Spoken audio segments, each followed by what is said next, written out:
എന്തൊക്കെ മാർഗങ്ങൾ നമ്മൾ സ്വീകരിക്കണം നമ്മുടെ കണ്ണുകളെ നിയന്ത്രിക്കുവാൻ? ഒന്ന്, ഇസ്തിഹ്ലാറു ഇത്തിലാഇല്ലാഹി അലൈക്, അല്ലാഹ് എന്നെ കാണുന്നുണ്ട് എന്ന ചിന്ത. ഒരു ഹറാമായ കാര്യത്തിലേക്ക് നിൻ്റെ കണ്ണ് പോകുമ്പോൾ നീ നിൻ്റെ മനസ്സിനോട് പറയണം, നീ ഒറ്റക്കല്ല നോക്കുന്നത്, റഹ്മാനായ റബ്ബ് നിന്നെ കാണുന്നുണ്ട്.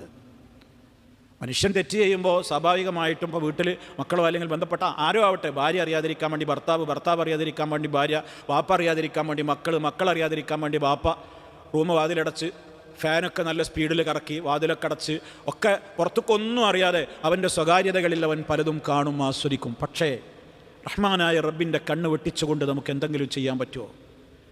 ഇന്നല്ലാഹ കാന അലൈക്കും റഖീബാ.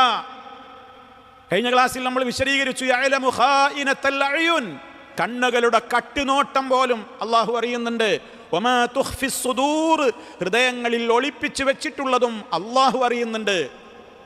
ഇത് നമ്മുടെ മനസ്സിനെ നമ്മൾ പഠിപ്പിക്കലല്ലാത്ത മറ്റൊരു മാർഗവും ഇല്ലെങ്കിൽ അവസരം കിട്ടിയാൽ എല്ലാവരും ഇതിൽ വീണുപോകും. എനിക്കിപ്പോൾ നല്ല സ്വാതന്ത്ര്യമുണ്ട്, സൗകര്യമുണ്ട്, ഒക്കെ ഉണ്ട്. ഞാൻ വിചാരിക്കണതൊക്കെ എനിക്ക് കാണാം, കേൾക്കാം, ആരും എന്നെ കാണാനില്ല, പഴിക്കാനില്ല, ഒന്നും പേടിക്കാനില്ല എന്ന് വരുമ്പോൾ ഞാൻ എന്നെ പഠിപ്പിക്കുകയാണ്.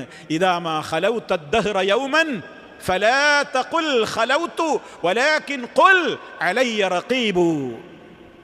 നീ എവിടെയെങ്കിലും ഒരു സ്ഥലത്ത് ഒറ്റക്കിരിക്കുകയാണെങ്കിൽ നീ ഒരിക്കലും പറയരുത് ഞാൻ ഇപ്പോൾ ഒറ്റക്കാണെന്ന് നീ പറയരുത്. വലാകിൻ ഖുൽ, നീ നിൻ്റെ മനസ്സിനോട് പറയണമെന്ത്?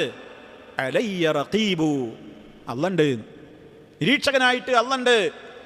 ആരുടെ കണ്ണ് വെട്ടിച്ചും എനിക്ക് ആരെങ്കിലും വരുന്നുണ്ടോ എന്നൊക്കെ നോക്കിയിട്ടും ഇതിൽ നോക്കിയിട്ടും രസിച്ചിട്ടും അങ്ങോട്ടും ഇങ്ങോട്ടും നോക്കിയിട്ടൊക്കെ എനിക്ക് ചെയ്യാം, എന്തും ചെയ്യാം. അല്ലാഹ് കാണുന്നുണ്ടല്ലോ. ഇതാണ് ഒന്നാമതായി നമ്മുടെ ഹൃദയത്തിൽ ഉണ്ടായിരിക്കേണ്ടത്. രണ്ടാമത്തത്, അള്ളാഹുവിനോട് നിരന്തരമായി നമ്മൾ തേടിക്കൊണ്ടിരിക്കണം. റഹ്മാനായ റബ്ബേ, നിനക്ക് പൊരുത്തമില്ലാത്തതിലേക്ക് ഈ കണ്ണുകൊണ്ട് ഞാൻ നോക്കരുതേ. ഇത് നമ്മുടെ സ്ഥിര പ്രാർത്ഥനയിലുണ്ടാകണം. അല്ലാഹുമ്മ ഇന്നി അഊദു ബിക മിൻ ശർരി സംഇ വമിൻ ശർരി ബസരി വമിൻ ശർരി ലിസാനി വമിൻ ശർരി ഖൽബി വമിൻ ശർരി മനിയി. 5 കാര്യങ്ങൾ. ഈ 5ഉം മനുഷ്യനിൽ ഇതിലേക്ക് പ്രേരിപ്പിക്കുന്ന കാര്യങ്ങളാണ്. അല്ലാഹുമ്മ ഇന്നി അഊദു ബിക, അല്ലാഹുവേ ഞാൻ നിന്നോട് കാവൽ തേടുന്നു, മിൻ ശർരി സംഇ, എൻ്റെ കാതിൻ്റെ ശർറിൽ നിന്ന്, കാതുകൊണ്ട് എന്തൊക്കെ തിന്മകൾ ഉണ്ടാകുമോ ഞാൻ നിന്നോട് കാവൽ തേടുന്നു. വമിൻ ശർരി ബസരി, എൻ്റെ കണ്ണുകൊണ്ടുണ്ടാകുന്ന തിന്മകളിൽ നിന്ന്.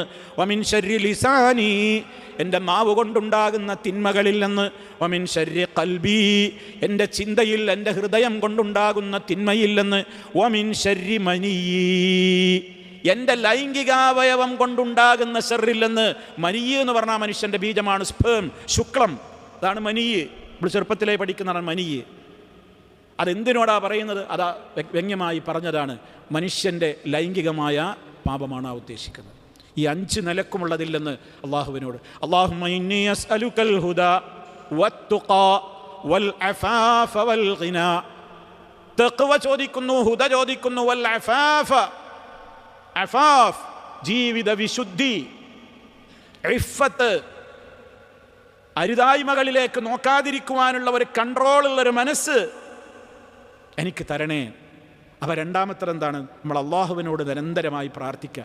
റബ്ബേ, അങ്ങനത്തെ ഒരവസ്ഥ ഉണ്ടായിരുന്നു. നമ്മുടെ നിത്യജീവിതത്തിലെ പ്രഭാത പ്രദോഷങ്ങളിലെ പ്രാർത്ഥനകളിലൊക്കെ അതിനോട് ഉപോത്ബലകമായ ധാരാളം ദുആകളുണ്ട് സഹോദരങ്ങളെ. ഞാൻ ആവർത്തിച്ച് എന്നോടും നിങ്ങളോടും ഓർമ്മപ്പെടുത്തുന്ന ഒരു കാര്യമാണ്, അദ്കാറുസ് സബാഹുകളും അദ്കാറുൽ മസാഹുകളും നമ്മുടെ ജീവിതത്തിലെ മറ്റു ദുആ ദിക്റുകളും ഒരൊറ്റ ദിവസം പോലും അത് ഒഴിവാക്കരുത്.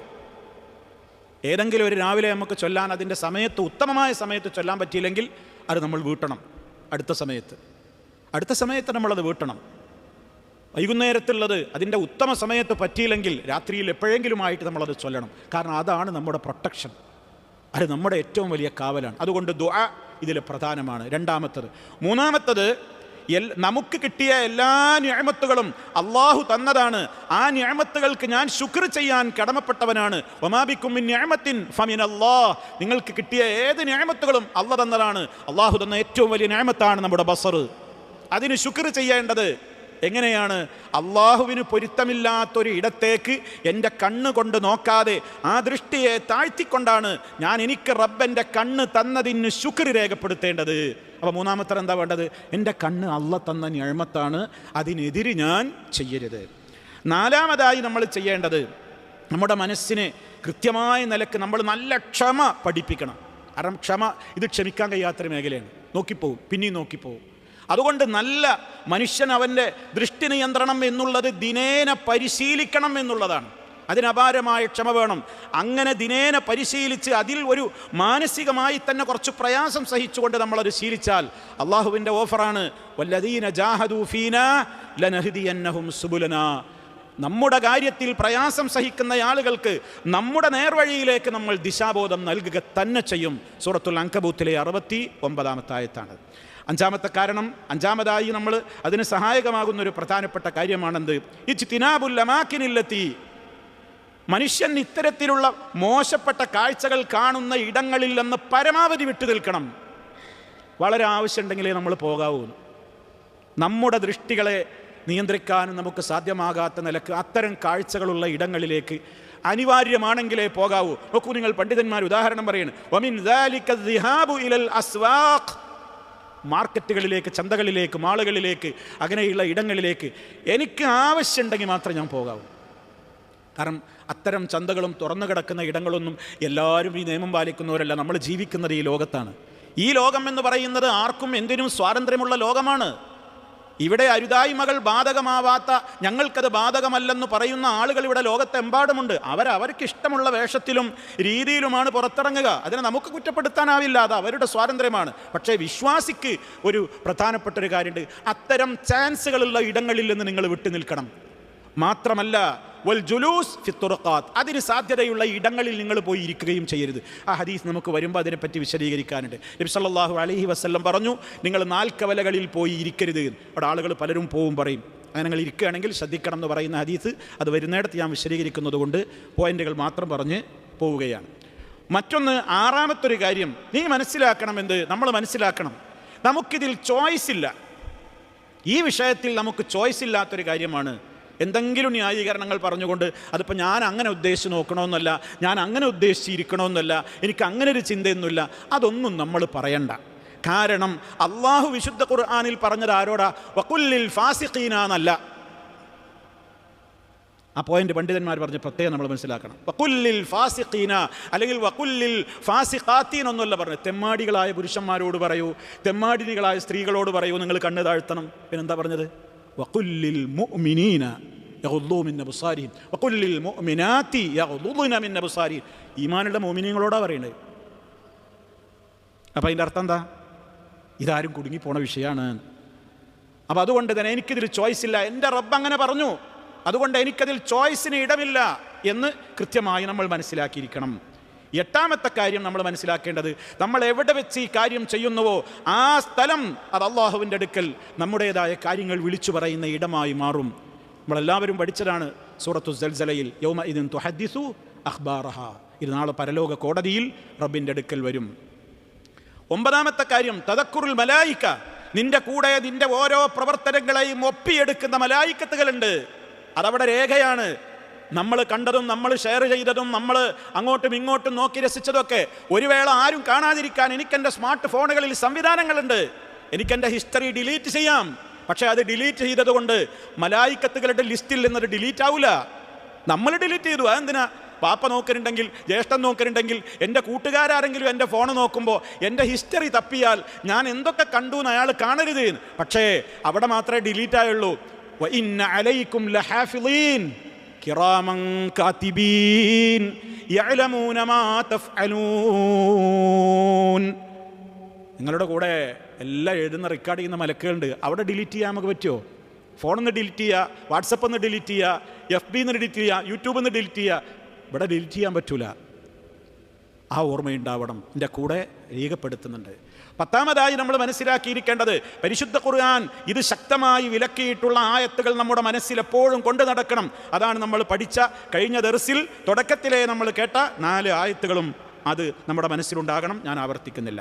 11ാമത്തത്, നമ്മുടെ ഈ അനാവശ്യമായ നോട്ടങ്ങളെ നിയന്ത്രിക്കുവാൻ ആവശ്യമുള്ളതിലേക്കല്ലാതെ അങ്ങാടിയിൽ ഇറങ്ങുമ്പോഴോ മറ്റിടങ്ങളിലോ അങ്ങോട്ടും ഇങ്ങോട്ടും എല്ലായിടത്തും ഇങ്ങനെ കണ്ണ് പാസിയിട്ട് അങ്ങനെ നടക്കണ്ട. നിനക്ക് ആവശ്യമുള്ളിടത്ത് പോയിട്ട് അത് കഴിഞ്ഞിട്ട് നിൻ്റെ കാര്യം കഴിഞ്ഞാൽ വേഗം വീട്ടിലേക്ക് മടങ്ങിക്കോ. എന്താ ഇസ്ലാമിൽ എന്ത് പറഞ്ഞത്? നിങ്ങൾ ആരുടെ കൂട്ടത്തിലാവരുത്? മാർക്കറ്റിലേക്ക് നേരത്തെ പോയിട്ട് അവസാനം വരുന്നവനാകരുത് എന്നാ. മാർക്കറ്റിലേക്ക് ആവശ്യം ഉണ്ടാവും, പോയിട്ട് ആവശ്യം കഴിഞ്ഞ് വേഗം വീട്ടിലേക്ക് വരണം എന്നാ. അതേ അവസരത്തിലോ പള്ളി നിങ്ങൾ അതിന് നേരെ എതിരാണെന്നാണ് പറഞ്ഞത്. പള്ളിയിലേക്ക് നിങ്ങൾ നേരത്തെ പോയിട്ട് വൈകി പോരണം എന്ന്. അഹബ്ബുൽ ബിഖാഇ ഇലല്ലാഹ് മസാജിദുഹാ, അള്ളാഹുവിന് ഏറ്റവും ഇഷ്ടപ്പെട്ട പ്രദേശങ്ങൾ ഭൂമിയിലെ പള്ളികളാണ് എന്ന് പറഞ്ഞ ഹദീസിൻ്റെ ബാക്കിയിൽ നമുക്കത് കാണാൻ സാധിക്കും. 12ാമത്തെ പ്രധാനപ്പെട്ട വഴിയായിട്ട് പറഞ്ഞതെന്താണ്? വേഗം വിവാഹം കഴിക്കണം. ഇസ്ലാം പറഞ്ഞ പരിഹാരമാണ്. വിവാഹപ്രായം എത്തിയവരോട് ഇസ്ലാം പറഞ്ഞു എന്ത്? വിവാഹത്തിന് സാധിക്കുന്ന ആളുകളോട് പറഞ്ഞു ഫല്യതസവ്വജ്. എന്നിട്ട് അതിൻ്റെ കാരണം പറഞ്ഞതെന്താ? ഫഇന്നഹു അഗദ്ദു ലിൽ ബസർ, ദൃഷ്ടികളെ നിയന്ത്രിക്കാൻ അതാണ് ഏറ്റവും നല്ലത്. നമ്മൾ സാധാരണ കേൾക്കുന്ന ഹദീസാണ്. 13ാമത്തെ എന്താണ്? നോമ്പെടുക്കണം എന്നാണ് പറഞ്ഞത്. നോമ്പെടുക്കുന്നതിലൂടെ എന്താ പറഞ്ഞത്? അതിനും കഴിയില്ലെങ്കിൽ നോമ്പെടുക്കണം. നോമ്പെടുക്കുന്നതിലൂടെ മനുഷ്യൻ, ഇത് നല്ലോണം സാധാരണ പറയും, വറ്റു ഇറച്ചിയൊക്കെ ഉള്ളിൽ കുത്തിയിട്ടുള്ള കളിയാണോ കളിക്കണത് എന്ന് പറയും മനുഷ്യൻ തമ്മാടിത്തം ചെയ്യുമ്പോൾ. തിന്നിട്ട് എല്ലുമ്മ കുത്തുകയാണ് എന്ന്. ഇസ്ലാം എന്താ പറഞ്ഞത്? പട്ടിണി അടക്കുകയെന്ന്. പട്ടിണി അടക്കുമ്പോൾ അതിൻ്റെ വൈകാരികതകളെ കുറേയൊക്കെ നിനക്ക് എന്ത് ചെയ്യാൻ പറ്റും? ഇപ്പോൾ പെണ്ണിട്ടാൻ പറ്റൂല, കഴിയണില്ല, സാധ്യതകളില്ല, എന്നാൽ നോമ്പെടുക്കുക എന്നാണ് പറഞ്ഞത്. 14ാമത്തെ കാര്യം, അള്ളാഹു സുബ്ഹാനഹു വ തആല നമ്മളോട് കണിശമായി നിർബന്ധമായി നിർവഹിക്കാൻ പറഞ്ഞ നിസ്കാരം അതിൻ്റെ ചൈതന്യം ഉൾക്കൊണ്ടുകൊണ്ട് നീ നിർവഹിക്കുക. എന്താ കാരണം? ഇന്ന സ്വലാത്ത, തീർച്ചയായും നമസ്കാരം, തൻഹാ അനിൽ ഫഹ്ശാഇ വൽ മുൻകർ. ഞാൻ ഇപ്പം നിസ്കരിച്ചു പോന്നിട്ടല്ലേ ഉള്ളൂ. ഞാൻ ഇപ്പം എൻ്റെ റബ്ബിനോട് എന്താ പറഞ്ഞ്? അള്ളാഹ് നിനക്കിഷ്ടമില്ലാത്തത് ഞാൻ കാണൂല, എൻ്റെ ജീവിതത്തിൽ ഞാൻ ചെയ്യൂല, പിന്നെ ഇപ്പം ഞാനിങ്ങനെ നോക്കുക. അപ്പോൾ നിസ്കാരം നമ്മുടെ ജീവിതത്തെ മാറ്റിമറിക്കും. ചീത്തകളില്ലെന്ന്, തിന്മകളില്ലെന്ന് നമ്മെ അത് തടയും. അത് നമ്മുടെ മനസ്സിലുണ്ടാകണം. 15ാമത്തെ കാര്യം നമ്മൾ ഓർക്കണം, ദുന്യാവിലെ ഏത് കാഴ്ചകൾ കണ്ടാലും, എത്ര വലിയ വേൾഡ് സുന്ദരിപ്പട്ടം കിട്ടിയവളാണെങ്കിലും ആരാണെങ്കിലും നമ്മുടെ മനസ്സിലുണ്ടാവണം, ഇത് കണ്ടാൽ, ഇത് നോക്കി രസിച്ചാൽ എനിക്ക് നാളെ പരലോകത്ത് എൻ്റെ റബ്ബ് വാഗ്ദത്തം ചെയ്തിട്ടുള്ള ഹൂറുൽ ഐൻ എന്ന് പറഞ്ഞ വിശുദ്ധ ഖുർആൻ ഒരുപാട് വർണ്ണനകളിലൂടെ വിശ്വാസികൾക്ക് ഒരുക്കി വെച്ചിട്ടുള്ള സ്വർഗീയാരാമത്തിൽ ലഭ്യമാകുമെന്ന് പറഞ്ഞിട്ടുള്ള അവരെ നമുക്ക് നഷ്ടപ്പെടും. അവരെ അപേക്ഷിച്ച് ഇവരൊക്കെ ആരാണ്? ഹദീസുകളിൽ കാണാം സ്വർഗീയമായ ഒരു സ്ത്രീ ഭൂമിയിലേക്കൊന്ന് എത്തി നോക്കിയാൽ മതി, ഈ ഭൂമി മുഴുവനും അതിൻ്റെ പരിമളവും പ്രകാശവും പരക്കുക തന്നെ ചെയ്യും. സ്വർഗീയ സ്ത്രീയുടെ തലയിലെ ഒരു ഉത്തരീയം, ഒരു തട്ടം, ഖൈറും മിനദ് ദുനിയാ വമാ ഫീഹാ, ദുനിയാവും അതിലുള്ള സകല വസ്തുക്കളെക്കാളും സൗന്ദര്യമുള്ളതാണ്. അവിടേക്ക് ഏതായാലും ഇവിടുത്തെ ഒരു പെണ്ണും എത്തുമല്ലോ, അല്ലെങ്കിൽ ഇവിടുത്തെ എന്ത് കാഴ്ച കണ്ടാലും എത്തുമോ? അതെനിക്ക് അവിടെ നഷ്ടപ്പെടും. ഒരു സെക്കൻഡ് ഇവിടെ നോക്കിയാൽ ശാശ്വതമായി കിട്ടാനുള്ള അത് പോകും എന്ന് മനസ്സിൽ ഉണ്ടായിരിക്കണം. പിന്നെ ആരായിരുന്നാലും ഇവിടെ കാണുന്നതൊക്കെ അവർക്കൊക്കെ പോരായ്മകളുണ്ട്, ഒക്കെ ഒന്ന് തന്നെയാണ്. പിന്നെ അതിൻ്റേതായ കുറേ മിനിപ്പും മേക്കപ്പും മറ്റു കാര്യങ്ങളും കൊണ്ടൊക്കെ ഇത് അലങ്കരിച്ച് നടക്കുകയാണ്. നിൻ്റെ മനസ്സിലുണ്ടാകണം എന്ത്? ഇതൊക്കെ പോരായ്മകളുള്ളതാണ്. പോരായ്മകളില്ലാത്തതാണ് നാളെ മഹ്ശറിൽ അള്ളാഹു വിശ്വാസികൾക്ക്, ഇതൊക്കെ ചെയ്യുന്നവർക്ക് ഒരുക്കി വെച്ചിട്ടുള്ളത്. ഇതൊട്ട് കിട്ടൂല, ഞാൻ നേരത്തെ പറഞ്ഞ മാനസിക സങ്കടം കൊണ്ട് ഇങ്ങനെ നടക്കേണ്ടി വരും. ഇതൊട്ട് കിട്ടൂല, പരലോകത്തുള്ളത് പോവുകയും ചെയ്യും. അത് മനസ്സിൽ പോകണം. അതാണ് പ്രധാനപ്പെട്ട കാര്യം.